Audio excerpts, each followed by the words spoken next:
Hannah Regissa's husband was arrested on December the 23rd. She hasn't heard from him or seen him since. In the past, they have used false evidence. All the charges were false, and the witnesses presented by the prosecution were false. He didn't commit any crime at the time, but he was still charged. Hannah's husband, Bekele, is a respected academic and opposition politician.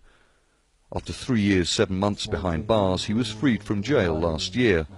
He was originally sentenced to 8 years for being affiliated to what the government described as a terrorist organisation, but the Supreme Court reduced the sentence because of lack of evidence.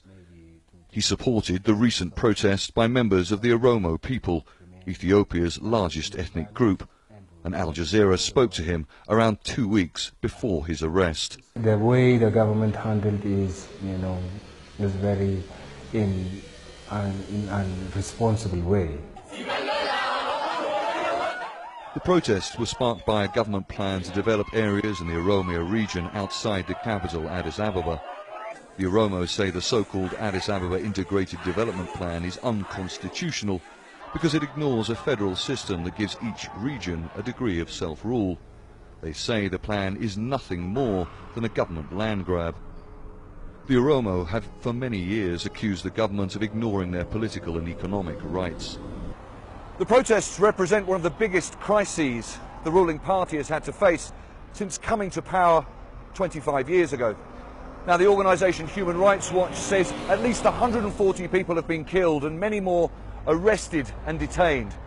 Now, rights groups say that the government is using hard anti-terrorism laws to crush any dissent. The government says it suspended what it describes as activities related to the Addis Ababa Integrated Development Plan.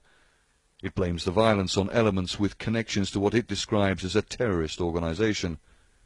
It says it's investigating the activities of many people it has arrested, including opposition leader Bekele Gerba. He was suspected of masterminding a campaign that led to the destruction of property, the loss of lives.